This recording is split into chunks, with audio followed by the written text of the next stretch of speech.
Kota yang baru dilantik kemarin, Pak Anwar, juga Bapak Kepala Dinas, Bapak Keli, dan staf khusus, Bapak Ibu Saudara-saudara sekalian. Pada hari ini saya sungguh sangat bergembira bahwa kita telah meresmikan secara resmi Rumah Susun Jagakarsa Jakarta Selatan.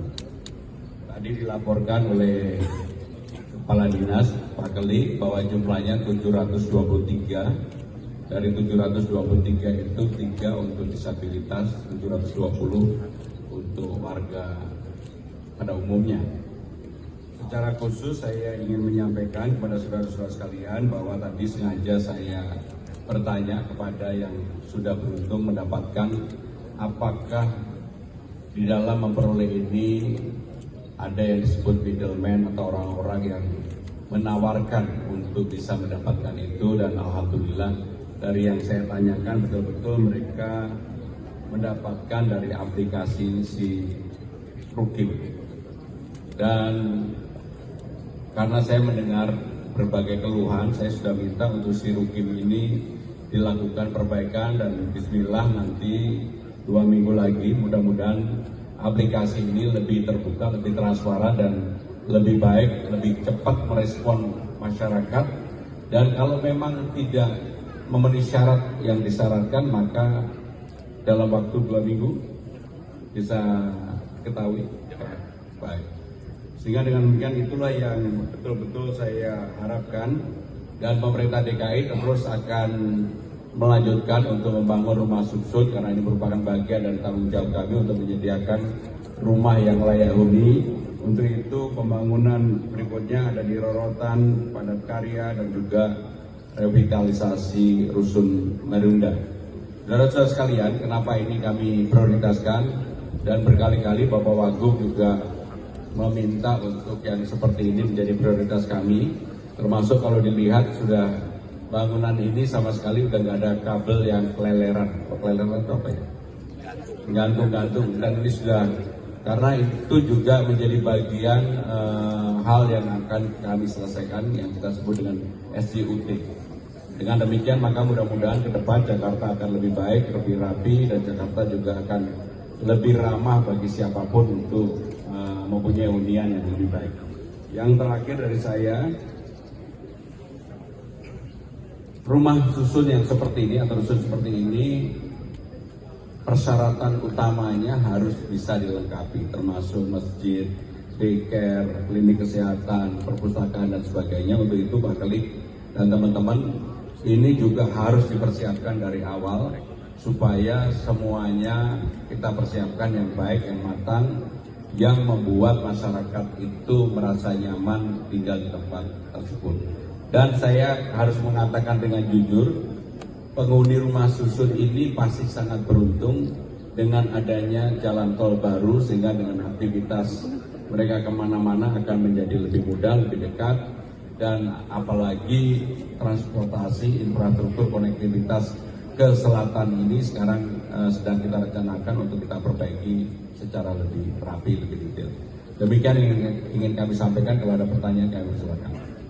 Pak, mau nanya untuk biaya sewanya berapa dan apakah ada gelombang kedua nanti Pak? Kan tadi kan ada verifikasi datanya. Terus kalau yang masuk kosong ada gelombang kedua. Silakan Pak.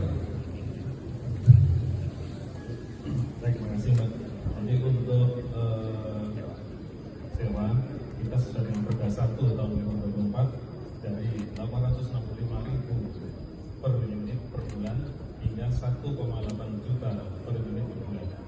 Kemudian untuk tahapannya memang ini baru tahap pertama, kemudian kita segera untuk dibuka setelah unit pertama selesai. Untuk listrik dan airnya itu terpisah atau? Ya, terpisah, jadi di luar dari uang distribusi sewa. Ada lagi kami silakan.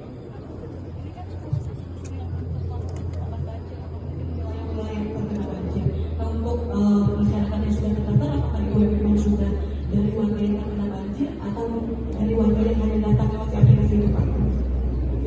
Jadi yang pertama ini untuk umum, tapi tadi secara khusus saya sudah sampaikan kepada Kepala Dinas untuk kalau kemudian korban banjir kali Krukut dan apa?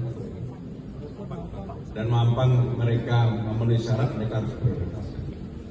Tapi tetap harus memenuhi syarat karena ini kan beda dengan rumah susun yang dibangun khusus untuk korban banjir. Ini kan rumah susun yang dibangun untuk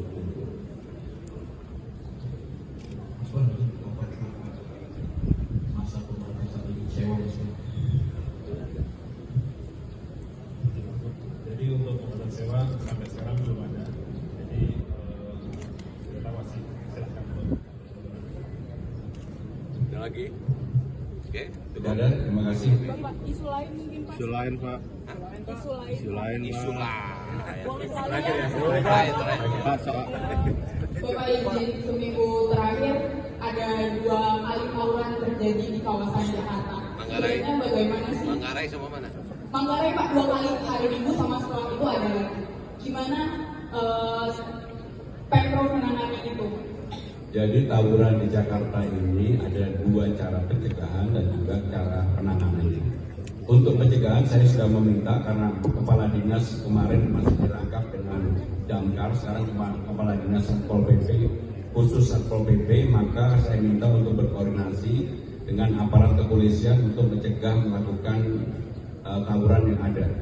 Saya juga baru dari teman-teman sekalian bahwa yang biasanya yang melakukan tawuran itu kondisinya tidak sepenuhnya dalam keadaan sadar, dan untuk itu operasi harus juga dilakukan untuk mencegah jangan sampai tawuran terjadi. Saya terus terang melihat di YouTube konten tawuran itu saya ngeri karena banyak yang membawa senjata tajam, dan untuk itu saya akan segera yang seperti ini akan kita tangani dengan cara tegas. Baik, terima kasih. Pak, soal transportasi umum, Pak. Pak, soal Terakhir ya. kewajiban ada pejabat untuk wajib naik transportasi umum, Pak, ya. Nah, itu pelaksanaan gimana? Apakah emang semua sudah menuruti untuk naik transportasi umum? Apa ada yang naik kendaraan pribadi, Mas?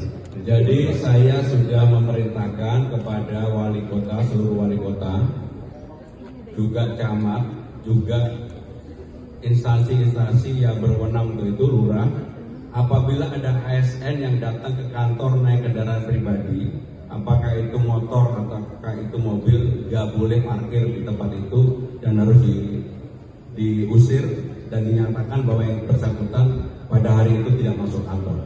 Dan ini sudah terjadi, salah satunya di Jakarta Selatan, ketika ada salah satu yang memaksa masuk, dan saya bersyukur saat kami di Jakarta, kantor wali kota Jakarta Selatan kemarin tegas, sehingga mereka ditolak tidak bisa masuk.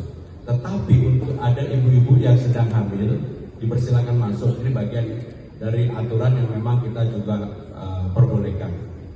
Minggu lalu ketaatannya 96%. Minggu ini saya belum mendapatkan laporan, tapi tadi Kepala Dinas Perhubungan saya tanya langsung sudah meminta kepada seluruh OPD untuk melaporkan. Jadi angkanya akan segera ketahuan. Jadi untuk hal yang berkaitan dengan ASN menggunakan transportasi umum, kalau dulu mungkin setengah-setengah, kalau saya enggak, karena saya sudah mencontohkan sendiri kemarin pulang pakai ujung serong lengkap, semua orang jadi pengen foto. Terima kasih. Wassalamualaikum warahmatullahi wabarakatuh.